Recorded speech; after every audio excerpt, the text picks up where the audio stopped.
So, like my president likes to say, as the President Chiani said this morning, we must see the hand of God in what happens to us.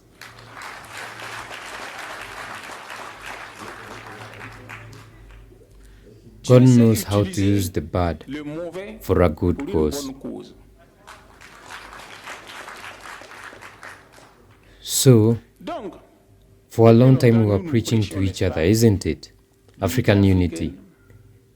And as I had to say, I'd already said that these three countries need to start going together. So the Prime Minister is a witness. People told me that three poor countries, how can they come together? It is, why not go to Ghana, to Ivory Coast? I said no. Those who can come together and stay together, it's those who are of approximately same economic level,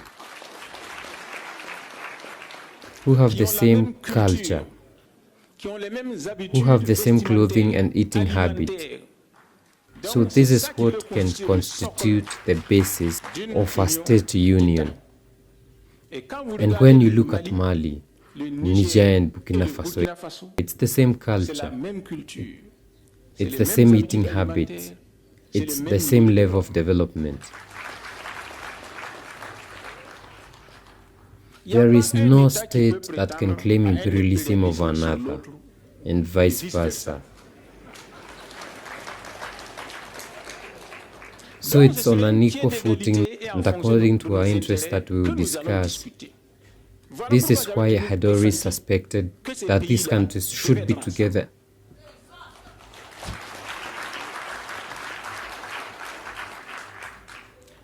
For a long time we waited for Niger, and finally Niger came.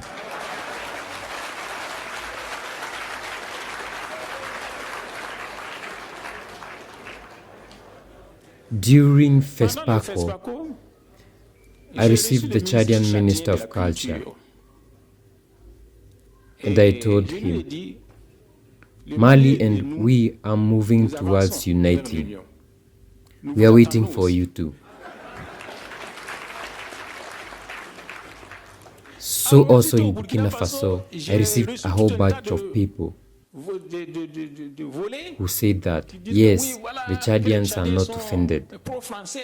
And why I address them, etc. I say, no, I'm not addressing to the Chadian government. I address the Chadian people through their minister. By speaking to the Chadian minister, it's not him I'm aiming for. I'm targeting the Chadian people. Those Chadians that take their responsibilities, they are the ones we are waiting for now.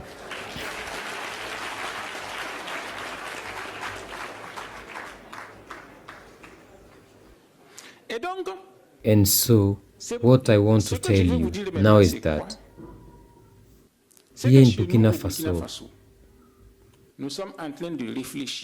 we are thinking of the new constitution.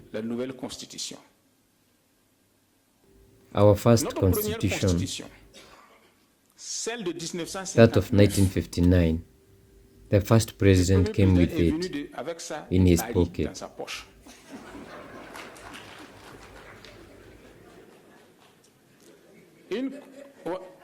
Yes, yes.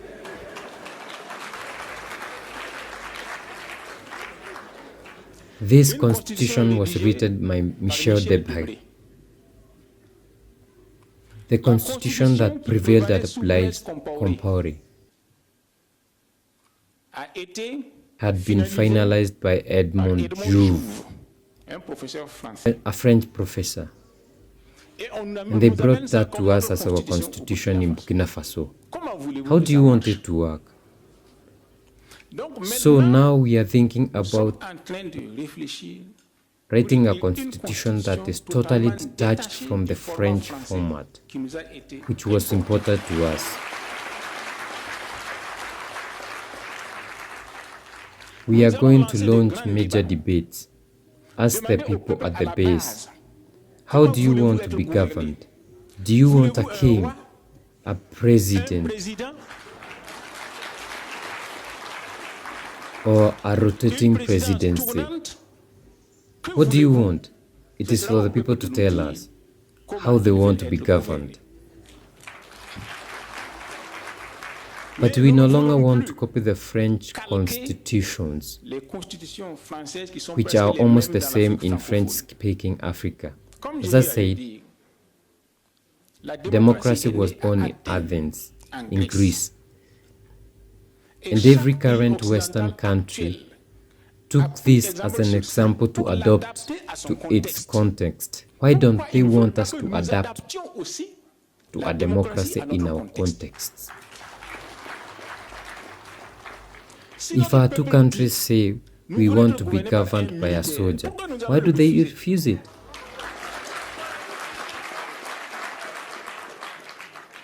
Is it ECOWAS which comes to give us food? Is it ECOWAS that pays our soldiers? And why must she have her opinion on how we should govern ourselves? As I had to say, since 2012, we have been facing terrorism. What was the contribution of ECOWAS in each of our countries? Why does she now want to come and tell us how we should behave? It's a question of simple logic.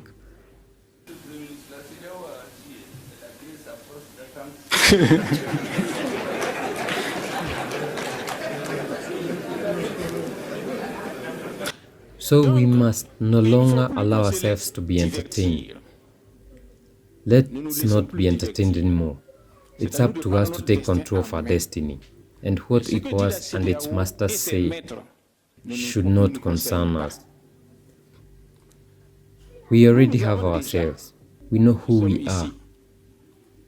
We have already completed part of our journey. We no longer fight for ourselves. We are fighting for posterity.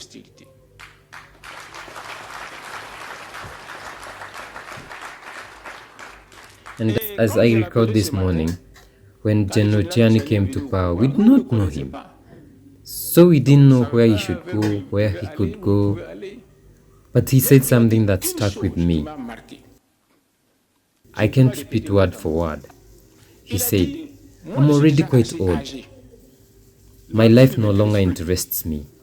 I fight, but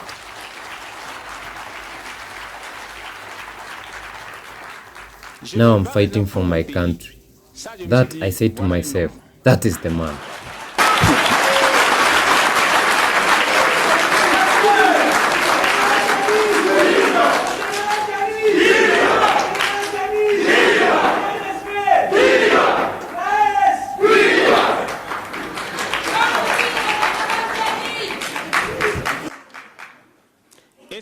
And it's the same determination that I saw in him this morning when he met us. What I wanted to tell you is, let's not lose sight of anything. I had to say that there is the hand of God in what is happening. This to remind you that sooner or later, we are going to return to God. Each of us will die. Let us make sure that when we die, we will have pride and a firm gaze for our Creator. That we have the consciousness of having a useful life. What's the point of a head of a state accumulating billions? We have seen the likes of Mobutu, etc. That's where they went.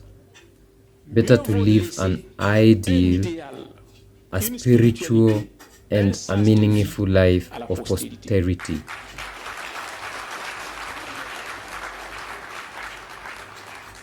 Our president Thomas Sankara was brutally assassinated. He left nothing. He left nothing behind. Okay.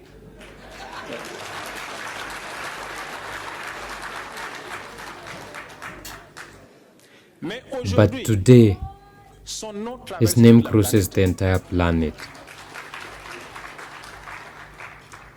It must be an ideal for us.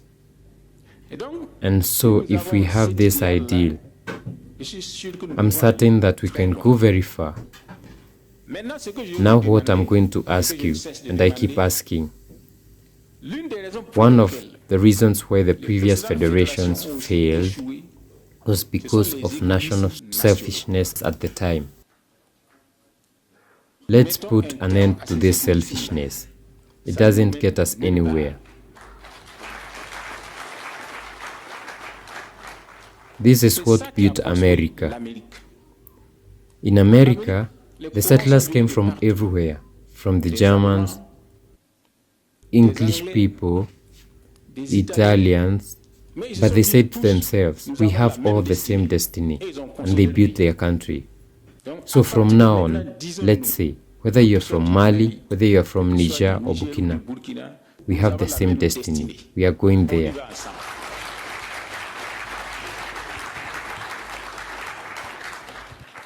That is the message that I heard.